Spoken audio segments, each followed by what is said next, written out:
Love. Je vous avais promis la semaine, durant mon dernier tuto, que je vous ferai une petite surprise pour mon prochain tuto. Et il s'avère que la surprise, c'est moi qui l'ai eue. Donc j'ai une petite fille qui est venue au monde le 27 juin et qui était prévue pour le 5 août. Donc j'avais pas prévu de faire ces faire-part de suite, ces faire-part de naissance. Mais voilà, les choses étant ce qu'elles sont, il a fallu que je décale un petit peu mes tutos. Donc aujourd'hui, je vous montre les faire-part que j'ai fait pour Anastasia, à qui je souhaite la bienvenue. Et puis, on remet la surprise du coup au prochain tuto. Surprise que j'avais déjà commencé d'ailleurs, mais bon, c'est pas très grave, c'est juste partie remise. Un petit peu de patience. Voilà. Je vous souhaite une bonne découverte, suivez-moi et puis donnez-moi vos impressions. Je suis toujours friande de vos commentaires pour savoir ce que vous pensez, si les choses qui sont expliquées sont correctement expliquées. Si vous avez des questions, peu importe, n'hésitez pas. Voilà. Donc on commence tout de suite avec des die que j'ai achetés chez Action. Et donc je vais en utiliser deux sur du papier blanc canson, style canson, pas très épais. Donc là je viens positionner tout simplement mon taille avec ma petite astuce comme d'habitude pour que ça bouge pas. Et puis là je vais prendre toujours sur les mêmes die, mais cette fois-ci sur un papier un petit peu plus épais. C'est un papier qui me vient de chez Stampin' Up. Il est rosé, légèrement saumon, et je trouve ça très beau. Et celui-ci de die, je l'ai acheté sur Wish. Donc il est accompagné de trois autres petits ronds tels que celui que je vous ai présenté, mais en plus petit.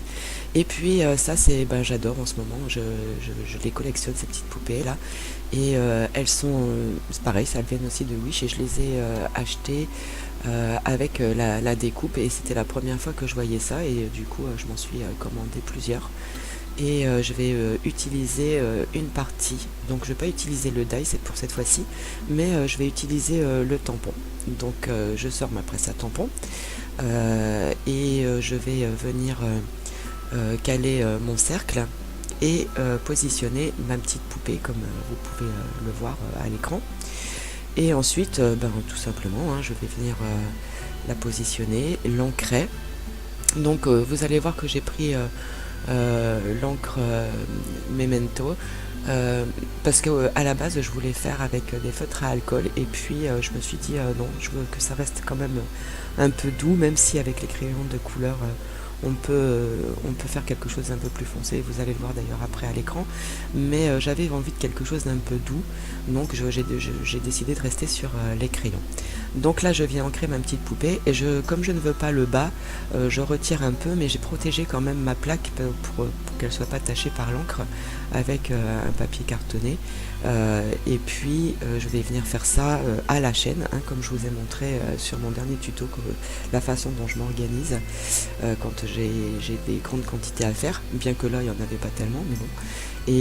Et donc voilà, je viens positionner, et puis j'appuie correctement, et je vais faire ça le nombre de fois que c'est utile.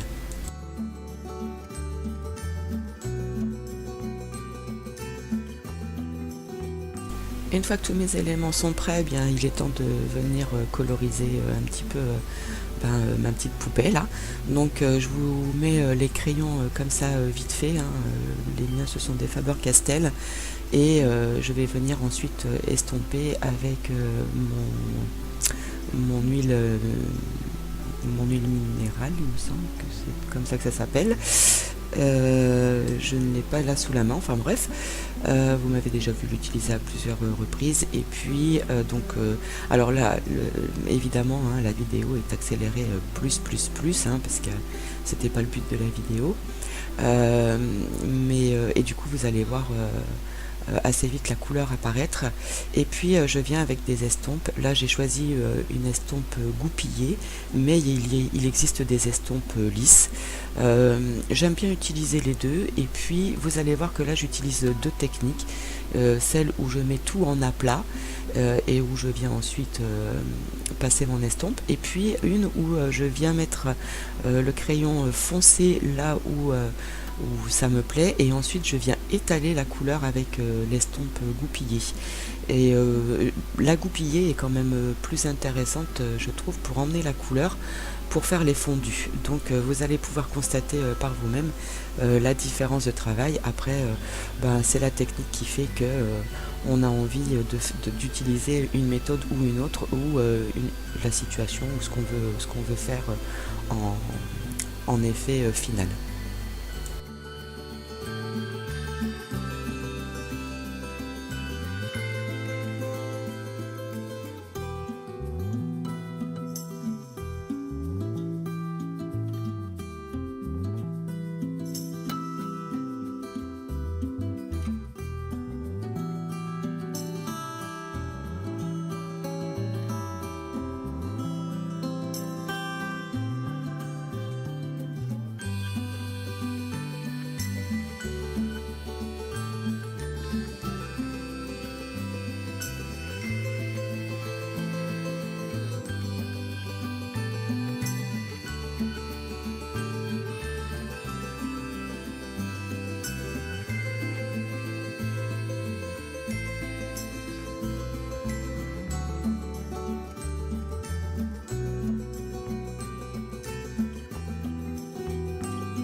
Une fois que j'ai donc fini de colorer toutes mes petites poupées, eh bien il est temps de passer au montage, hein. Là je vais prendre de la cordelette que j'ai trouvée chez Action. Elle est suffisamment fine et pas trop rigide, comme mes trous vont être assez fins. Je voulais pas quelque chose qui accroche trop. Donc je superpose mes deux cercles, pardon, puisque le troisième il a déjà des petites dentelles, donc je vais me servir des petites dentelles pour passer ma cordelette. Ici je viens avec mon outil à killing, et je fais un trou au travers des deux cercles pour être sûr qu'il soit positionné comme je souhaite, et je mets pour ça d'une petite mousse là, comme ça mon instrument passe facilement au travers sans déchirer le papier. Et puis je passe ma cordelette et je viens faire simplement un petit nœud comme celui-ci, et je vais couper les extrémités après, pour que ça dépasse quand même pas trop.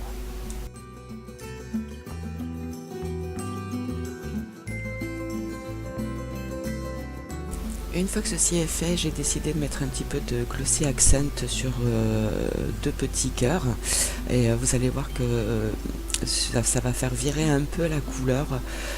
Alors pas sur le rouge que j'avais pris au tout début, mais par la suite je trouvais que mon rouge faisait un peu orangé et j'aimais pas trop, et je suis passée sur un rouge plus rosé, et ben le rose devient un peu fluo sous le glossy accent.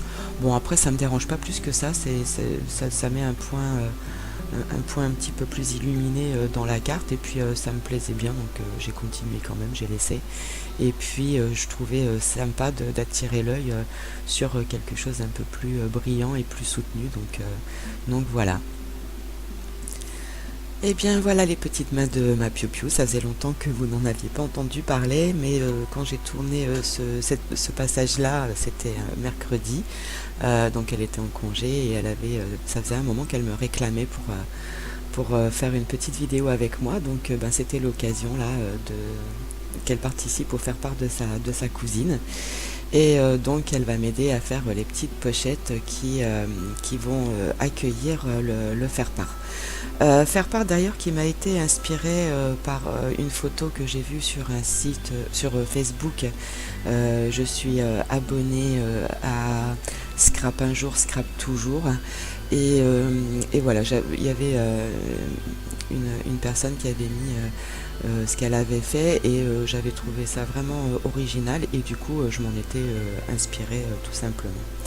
Donc ici je prends des rectangles, hein, toujours le même papier canson, pas très épais, hein, puisque c'est des faire-part, donc j'avais pas non plus vu l'épaisseur déjà des trois cercles. Je voulais pas très épais, donc c'est du canson, ça doit être du 180, quelque chose comme ça. D'ailleurs je peux même couper plusieurs pochettes à la fois. Les dimensions, bah en fait je sais plus trop, parce que après j'ai pris selon mes dailles, donc ben vous faites aussi selon vos dailles, hein. Et donc j'apprends là à Piu Piu à bien tenir son outil, parce que je vois souvent, quand je regarde sur YouTube, il y a des personnes parfois qui tiennent leur outil un peu trop droit, et ça peut déchirer le papier, ou ils ne mettent pas à plat au moment où on fait les plis, et là aussi ça peut déchirer le papier. Donc j'apprends tout de suite à Cécilia les bons gestes pour lui faire comprendre comment tenir ben, le plioir, surtout qu'elle adore l'utiliser, donc je me suis dit autant lui apprendre correctement de suite. Donc voilà ce que ça donne une fois que la pochette est terminée, et on va venir donner un peu de relief à tout ça. Donc je prends mon classeur d'embossage à froid, c'est des petits cœurs, hein, puisque ben voilà, sur la petite poupée il y avait des cœurs, donc je suis restée sur le même thème, et donc je viens le positionner en sandwich, mais seulement d'un côté, hein. J'ouvre en fait, hein, la petite pochette, et puis je vais passer ça dans ma Big Shot, sans oublier de changer de plaque. Ça m'est déjà arrivé, et puis je galère comme c'est pas possible. Je me dis mais comment c'est dur. Bah oui évidemment, hein, ma belle, si tu changes pas de plaque. Donc c'est la plaque B pour la mienne, en sachant que la mienne c'est une 6X. Et voilà ce qu'on obtient une fois que c'est passé dans le plioir. C'est des petits cœurs, et de l'autre côté c'est tout lisse.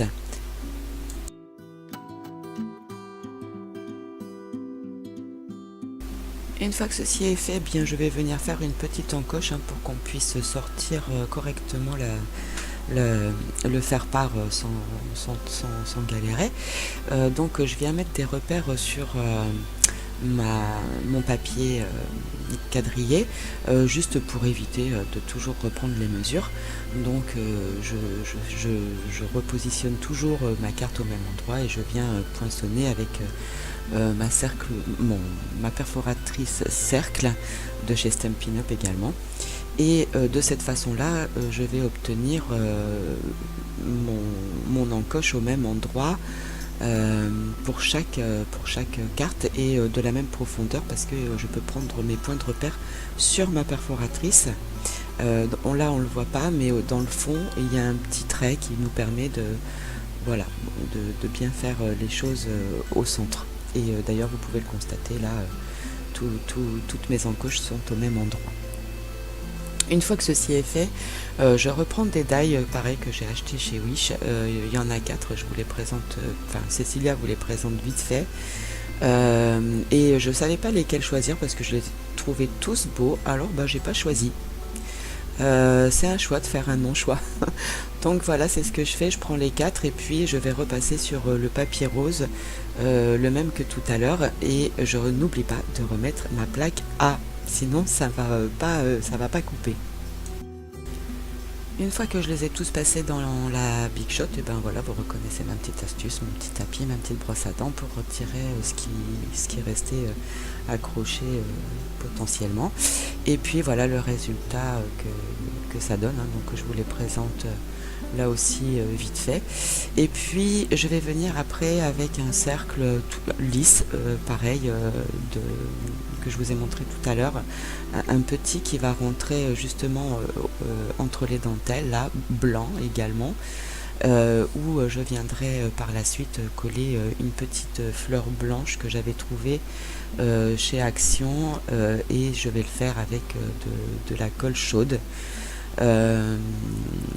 Voilà ce que je vous racontais. Donc c'est Cécilia qui vous montre comment les positionner. Ça rappelle du coup ce qu'il y a à l'intérieur, hein. C'était le but, c'est-à-dire blanc, rose et blanc. Et ben là ça fait pareil, le blanc de l'enveloppe, le rose de la dentelle et le blanc où il y aura la petite fleur par la suite. Je les ai simplement fixés avec mon rouleau adhésif, hein. C'est comme le papier n'est pas très épais, ça méritait pas plus.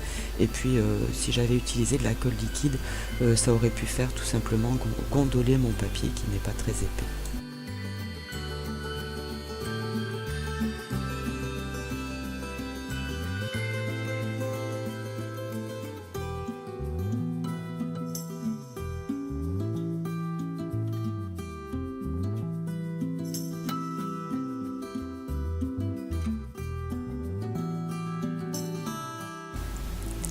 Avant de venir coller ma petite fleur, eh bien, je vais quand même venir faire un petit trou, hein, parce qu'il va bien falloir que je l'attache, cette petite étiquette. J'utilise, parce que moi j'ai pas d'outil perforateur comme ça, aussi petit, et j'utilise ce qu'on utilise pour mettre dans les classeurs, là, je sais pas comment ça s'appelle. Et je fais un petit trou tout simplement pour pouvoir le passer ensuite dans ce petit ruban. Ce petit ruban qui va donc me permettre de laisser les petites pochettes fermées. J'avais pas envie de mettre de colle parce que je trouvais pas ça très joli. Et puis comme c'est quand même des faire-part qui sont faits dans l'urgence, j'étais assez pressée, donc je pouvais pas commencer à faire des montages avec des pattes d'encollage, enfin bref. Et du coup cette astuce de petits rubans roses comme ça, c'était juste bien. Donc je passe mon ruban dans le petit trou que j'ai fait au préalable, et pour maintenir l'étiquette, pardon. Et ensuite seulement je vais venir coller ma petite fleur blanche à la colle chaude. Donc là je vous montre un petit peu comment ça fonctionne. Voilà, on met le faire-part dedans, il y a la petite cordelette qui dépasse, et on n'a plus qu'à choper la petite cordelette.